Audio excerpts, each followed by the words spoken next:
नमस्कार, चरक उद्घोष चैनल में आप सभी का स्वागत है। आज हम स्वेदाध्याय में आगे बढ़ते हुए जेनटाक स्वेद से प्रारंभ करेंगे। इस जेनटाक स्वेद में एक्चुअली बहुत लंबा एक गद्य है जिसको कि संस्कृत में बोलकर और फिर उसकी हिंदी बताने का यहाँ पर इस चैनल के अकॉर्डिंगली कोई जो उपयोग है वो मुझे नहीं लगा, इसलिए मैं आपको ये बता देती हूँ कि जेनटाक स्वेद के लिए ये जो कुटी बनाई गई है ये किस तरीके से बनानी है। अब इसमें सबसे बड़ी बात है कि एक बात ध्यान में रखनी है कि जेनटाक ये जो शब्द आया है, ये शब्द जो है वो जैन दर्शन से संबंधित है। तो इससे पता चलता है कि ये जो है, ये वाला जो प्रकरण है ये बाद में चरक में जोड़ा गया है, क्योंकि चरक के निर्माण के कई स्तर हैं। तो ये जो शब्द आया है ये जैन दर्शन से जेनटाक स्वेद के नाम से ये शब्द यहाँ लिया गया।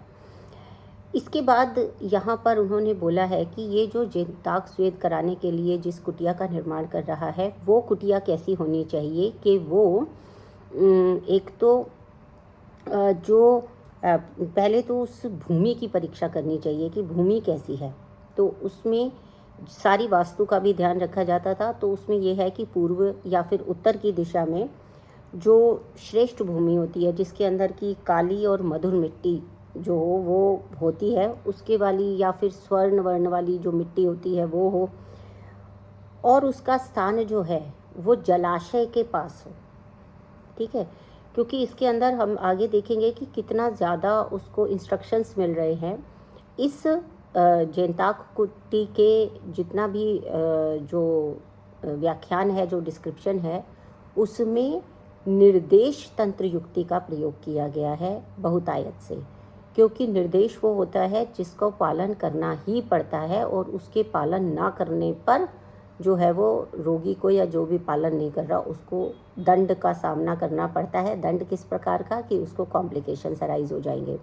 तो सबसे पहले उसकी भूमि देखनी है कि भूमि उपयुक्त होनी चाहिए, पूर्व या उत्तर दिशा में हो, और उसकी काली या मधुर मिट्टी हो, और उसके पास में एक जलाशय हो, और उसमें भी कमल इत्यादि खिले हुए हों, और सुंदर सीढ़ियाँ बनी गई हों, वहाँ पर भूमि समतल हो।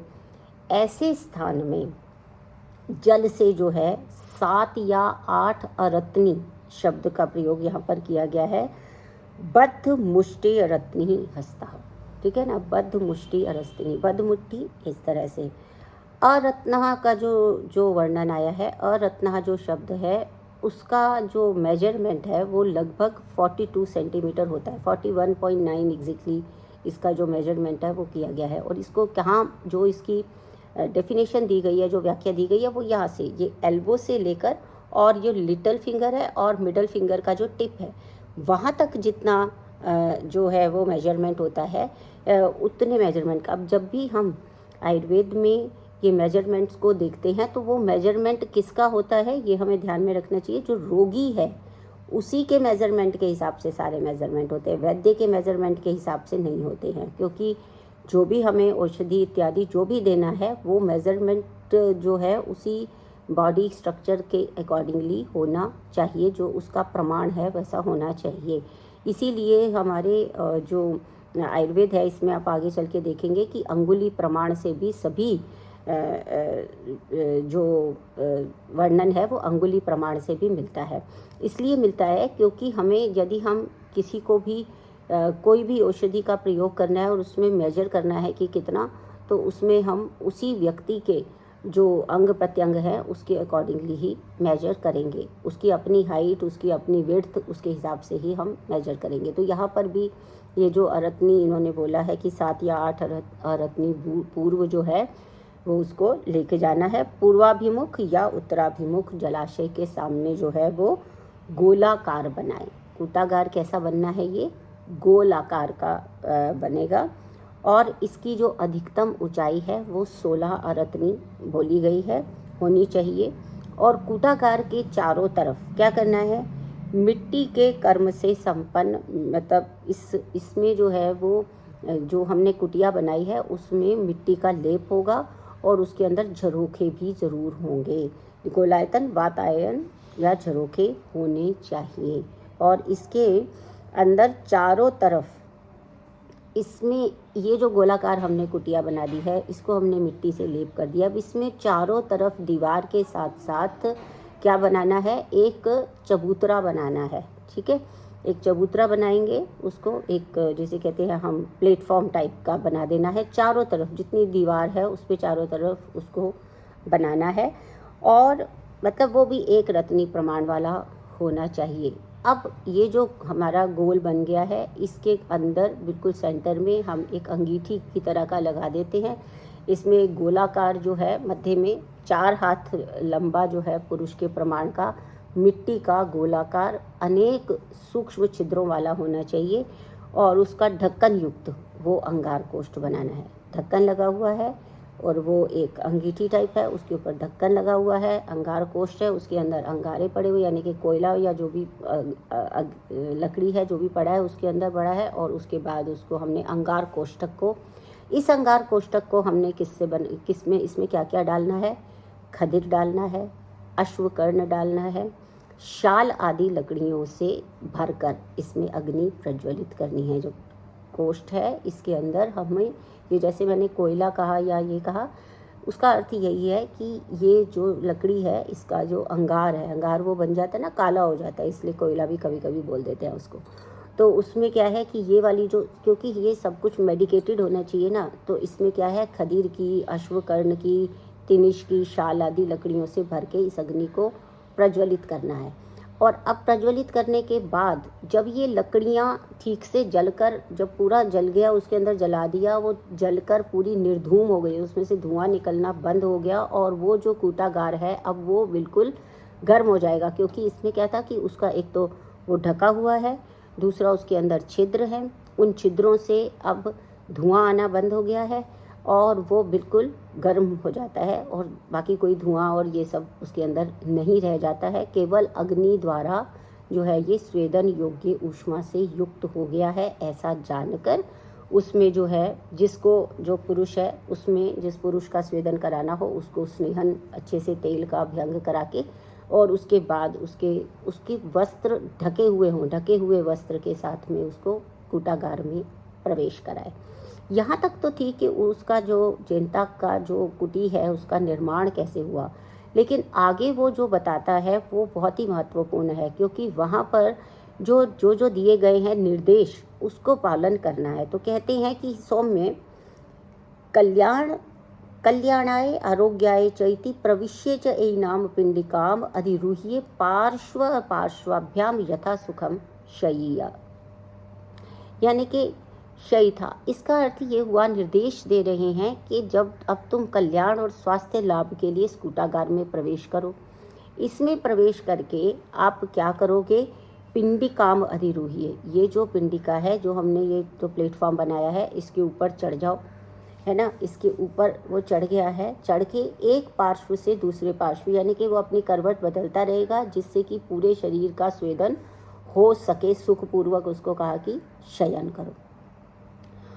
और लेकिन इसके अलावा जो निर्देश है जिसका पालन करना अनिवार्य है, वो क्या बताया, नाच त्वया स्वेदम मूर्छा परितेन अपि सता पिंडकयेषा विमुक्तव्या प्राणोच्छ्वास, यानी इस चबूतरे पर शयन करने पर स्वेदन और मूर्छा से पीड़ित हो जाने पर भी इसको आपको नहीं छोड़ना। कब तक, जब तक आपके श्वास और प्रश्वास की प्रक्रिया चलती रहे।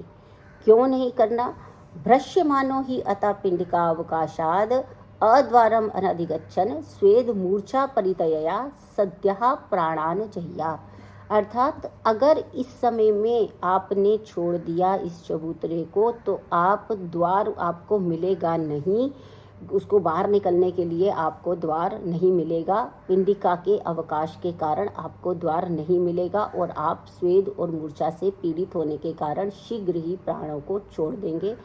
अतः तस्मात् पिंडिकाम एनाम ना कथंचन मुंचेत था, इसीलिए इस पिंडिका को कभी भी ना छोड़ें। इस पंक्ति को आप अंडरलाइन कर सकते हैं।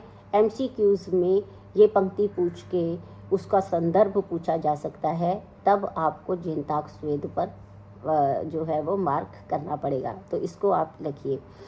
और कब तक लेकिन इसको नहीं छोड़ना है, कब तक ये पिंडिका पे ऐसे लेटे रहेंगे, कब तक नहीं छोड़ना है, तम यदा जानिया विगत अभिष्यंदम आत्मानम, यानी कि जो अभिष्यंद है, जो अंदर से गुरुता है, वो चली गई है। सम्यक प्रसृत स्वेद इच्छम, यानी कि सम्यक प्रकार से ये जो सारे चिपचिपा स्वेद जो है वो सम्यक प्रकार से निकल गया है। सर्व स्रोतों विमुक्तम, सभी स्रोत जो हैं वो लघु हो गए हैं। लघु भूतम अपगत विबंध, सभी जो स्रोत हैं वो लघु हो गए हैं। विबंध चला गया है। स्तंभन, जो जकड़ाहट थी वो चली गई है। जो सुप्ति प्रतीत हो रही थी, अंगों में सो रहे थे, वो चली गई है। वेदना चली गई है और भारीपन, गौरवम इति, वो सब चला गया है। ततस्ताम पिंडकाम अनुसरण द्वारम प्रपच्चेत, यानी कि उसके बाद क्या करना है कि आपने उठना है वहाँ से और धीरे धीरे पिंडिका का ही सहारा लेते हुए बाहर तक आ जाना है। फिर क्या करना है, फिर भी एक पूरा उसमें बताया। निष्क्रम में चना सहसा चक्षुषो परिपालनार्थम शीतोदकम उपस्पृशेता, यानी कि ऐसा नहीं कि बाहर आते ही बहुत आँखों को तसल्ली देने के लिए आँखें जल रही हैं, गर्म हो रहा है तो सीधा जाके ठंडे पानी में स्नान कर लिया, ऐसा भी नहीं करना है। अपगत संताप क्लमस्तु मुहूर्तात् सुखोष्णेन वारिणा यथा न्याय परिशिक्तो अश्नीया इति जेनताक स्वेदः, यानी कि इसमें एक मुहूर्त यानी 48 मिनट्स के बाद विधि पूर्वक सुखोष्ण जल से स्नान करना या परिषेक करना और उसके पश्चात भोजन करना, इस तरह से जेनताक स्वेद की जो विधि है वो बताई गई है। तो आपको यहाँ पर दो चीज़ें देखनी है कि यहाँ पर सबसे ज़्यादा विधिलिंग का आदेश जो होता है वो उसमें विधिलिंग में जो है वो बात की जाती है संस्कृत में, और दूसरी बात यह है कि इसमें निर्देश तंत्र युक्ति का बहुतायत से प्रयोग किया गया है जेनताक स्वेद में, इसलिए इसको ध्यान में रखना अनिवार्य है। इसके बाद अगला आता है अश्मस्वेद।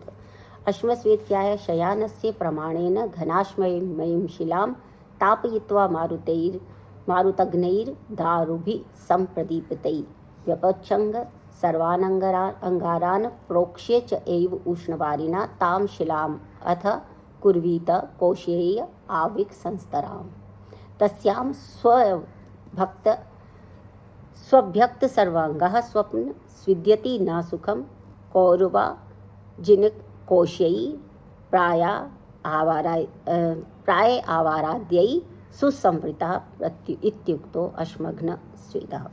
अश्मघन स्वेदः, यानी कि अश्मघन में शयन करने के लिए जो है प्रमाण के अनुरूप जो है वो पत्थर लेना है, शिला लेनी है, समतल है।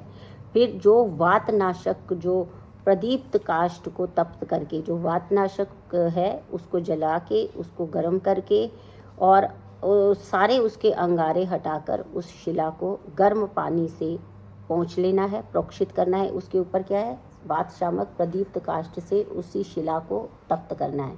फिर सारे जो अंगार हैं, क्योंकि जो उसके ऊपर काष्ठ को जलाया गया है तो उसके जो अंगारे हैं वो हटा देना है और शिला को गर्म पानी से पोंछ लेना है। फिर उसके बाद ऊपर रेशमी कपड़ा बिठाना है या फिर ऊन बिछाकर उस सभी अंगों का भली प्रकार से तेल का अभ्यंग करके उस व्यक्ति को उस पर सुला देना है। और उसके ऊपर क्या करना है? उसके ऊपर सूती वस्त्र, कपास निर्मित जो होता है, अजिन या कृष्ण मृग की जो चमड़ी है उसको भी बिछाया जा सकता है।